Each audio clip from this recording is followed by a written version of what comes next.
Hello everyone, welcome back to the channel. Today I'm going to be taking a look at the song Jaws by Sleep Token. If you have been following the channel for a while, you'll know that I just wrapped up my track-by-track analysis of the entire trilogy. That'll be Sundowning, This Place Will Become Your Tomb, and Take Me Back to Eden, track by track, looking at each of them. But I thought that Jaws was an important enough single from the band that I should also look at that as well. So that's what we're going to do today. In case you missed it, I recently put out a video of my top albums of 2023. I worked pretty hard on it to edit it. I am a noob at editing, so it took me quite a while. I'm pretty proud of putting it together. So check that out if you want some recommendations or just want to know what I think about the year in review for metal and rock music. But without further ado, let's get right into it. Jaws is a single from Sleep Token that predates the trilogy that I looked into. It came out in 2018. It kind of reinforces some of the themes, both musically and lyrically, that we will see on the trilogy. So I thought it was worth looking at. We immediately can see that we have these like shark jaws with some flowers in the background.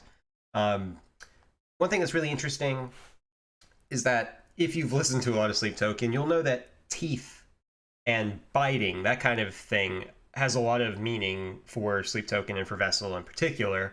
A lot of pictures of Vessel show him baring his teeth kind of behind the mask.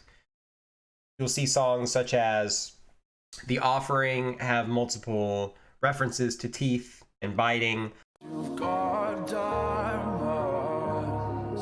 for teeth, my love, so take a bite of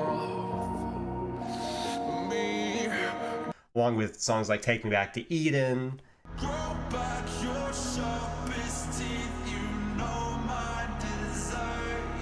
And just the very concept of vor, and some of the art itself will have teeth in it, which is super interesting.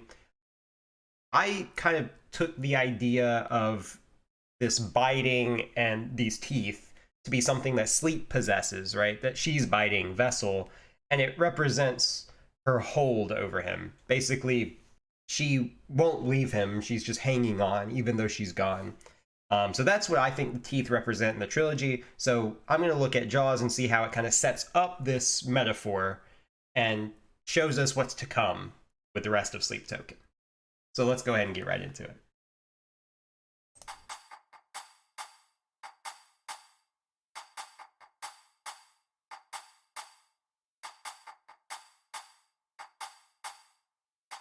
So we're starting with this Suave thing, ostinato.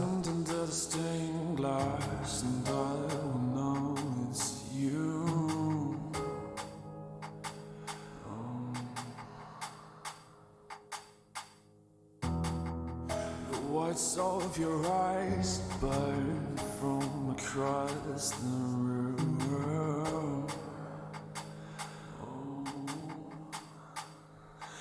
I'm not here to be the savior you long for, only the one you don't.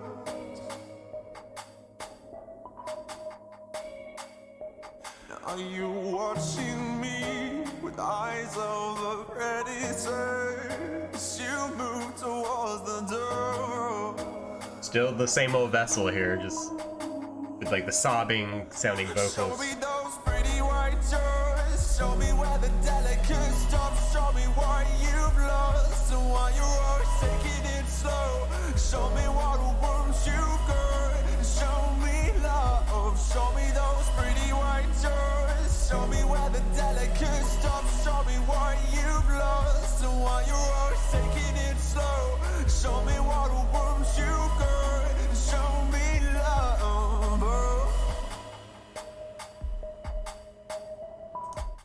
So I do want to talk about that motif that's going on there with the synth part.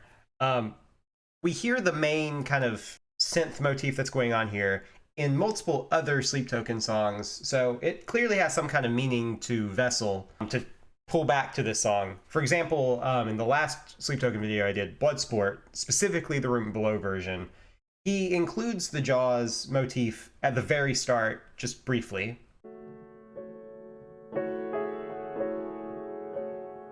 And you can also hear it in High Water. There's a synth part that sounds almost exactly the same as it does here.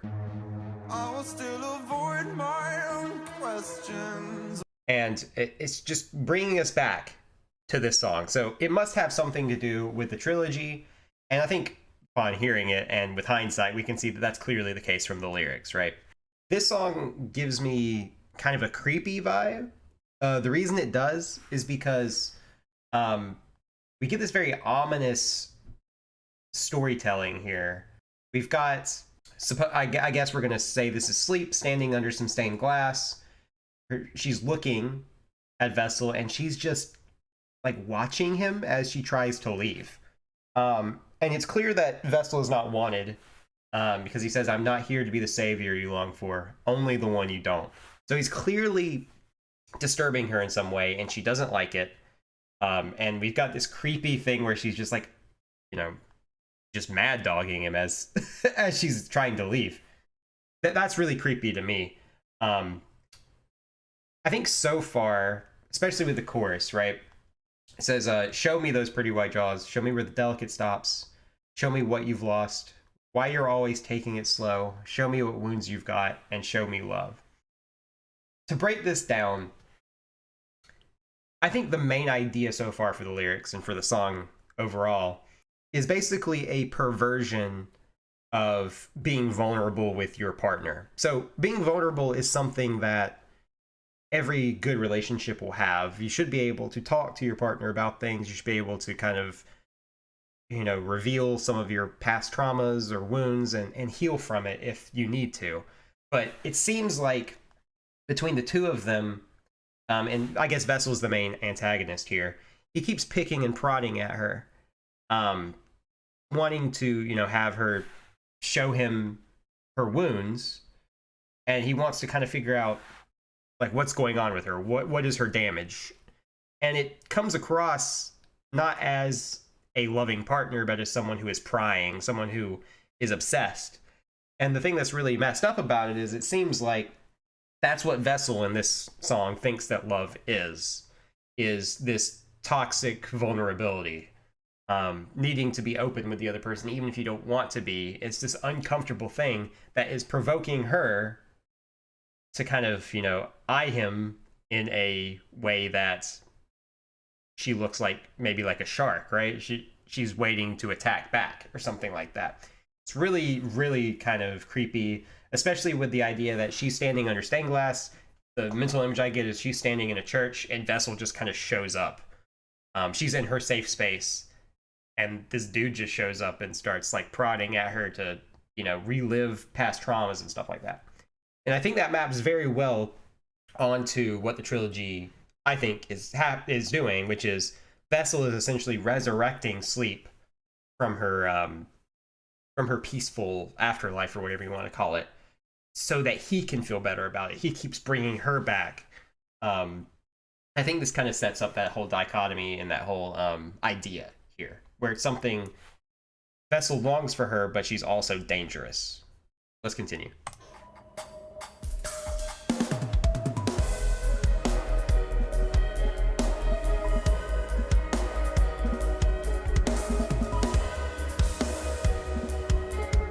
You gotta love, too, he gives it his all every time he picks up the drumsticks.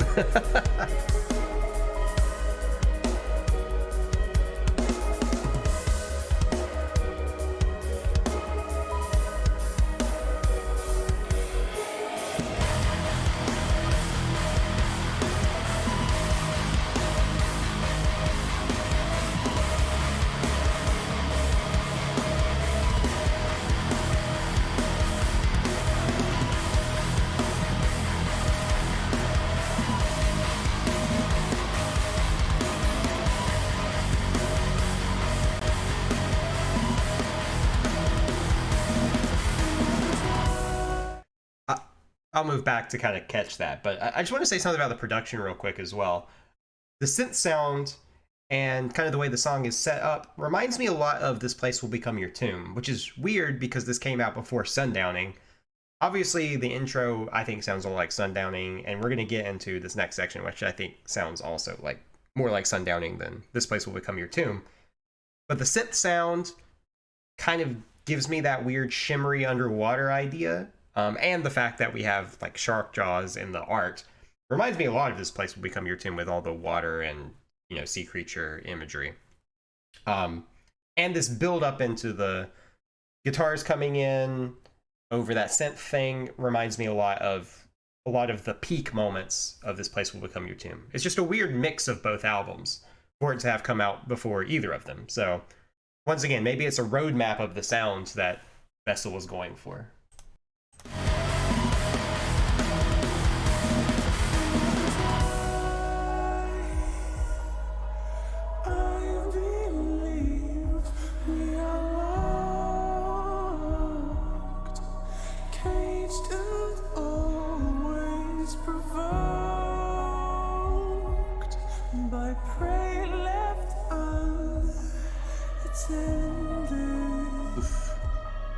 Seems like there's this just mutual predation going on.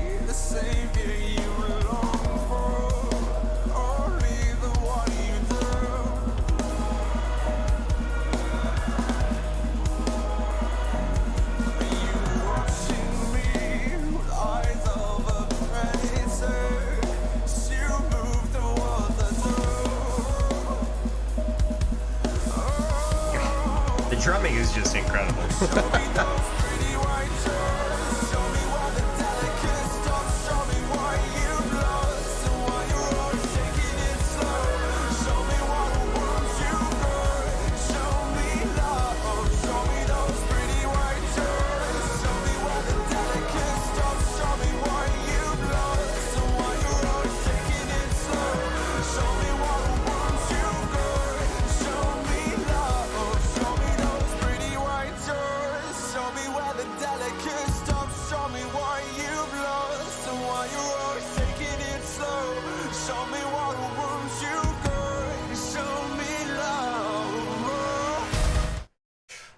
I can see why this song is a super popular song by them. Kind of got a lot of traction, got a lot of views, because I think this is a very good encapsulation of everything that Sleep Token can offer. Even so far, like, the song has not stopped evolving. We kind of started with the bare bones, right? We have that little clave ostinato rhythm. We started with the synth motif, and it just gets louder and louder and adds more and more as we go, with some breaks to kind of give us, like a roller coaster, and up and down.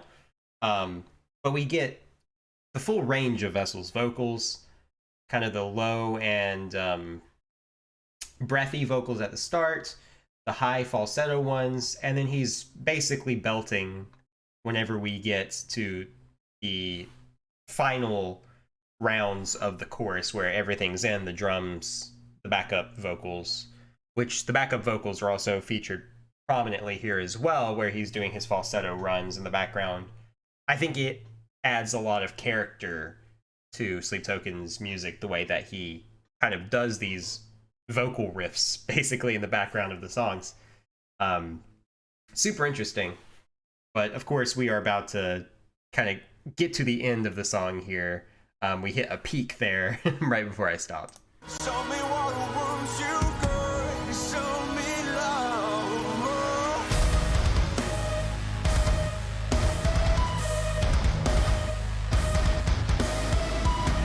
We're still using that synth motif as a simple melody. Now it's heavier.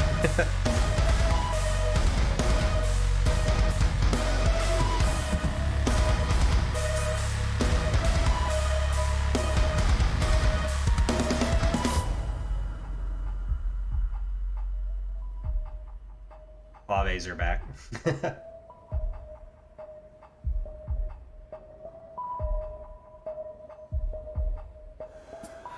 It almost sounded like someone was talking in the background of that. I couldn't catch any words though.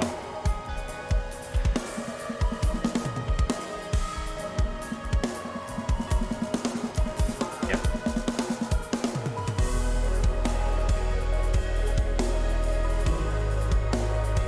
Nice clean guitar tones. It's really pretty. The drums just never stop either. They just...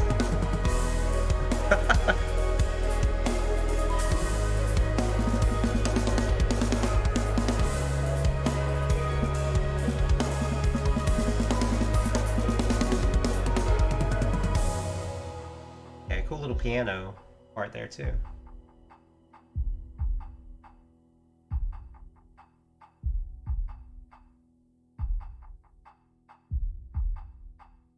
So that's also kind of a brave thing to do in a pop-ish song, which is to just kind of let us hang on this kind of drum groove with just the chords and the orchestration, just to end the song. When you think it's over, you kind of just get the vibe with it for another minute or so. I think that's really cool because I think that it separates something like Sleep Token from a regular, pop band at the end of the day, even for their pop songs that they do, is that the orchestration and all that is super interesting, and it stands on its own as something that you can just sit back and just take in. But that was Jaws. I wanted to definitely look at it and listen to it again. It is one of my favorite Sleep Token songs, even though it's one of their first. It does a really good job of showing you what the band's about, and they still play it live every once in a while, or at least when I saw them, not last, but the time before, they played it, and it sounds really great live. Watching two go nuts on the drums is something that I'll never get enough of. That's about all I have to say about Jaws. How do you feel about Jaws? Do you think it stands up to the rest of their discography? I definitely think it does, but let me know if you think I am correct in assuming that it was meant to kind of foreshadow what's going on with the rest of the trilogy. I'll see you on the next one. See ya.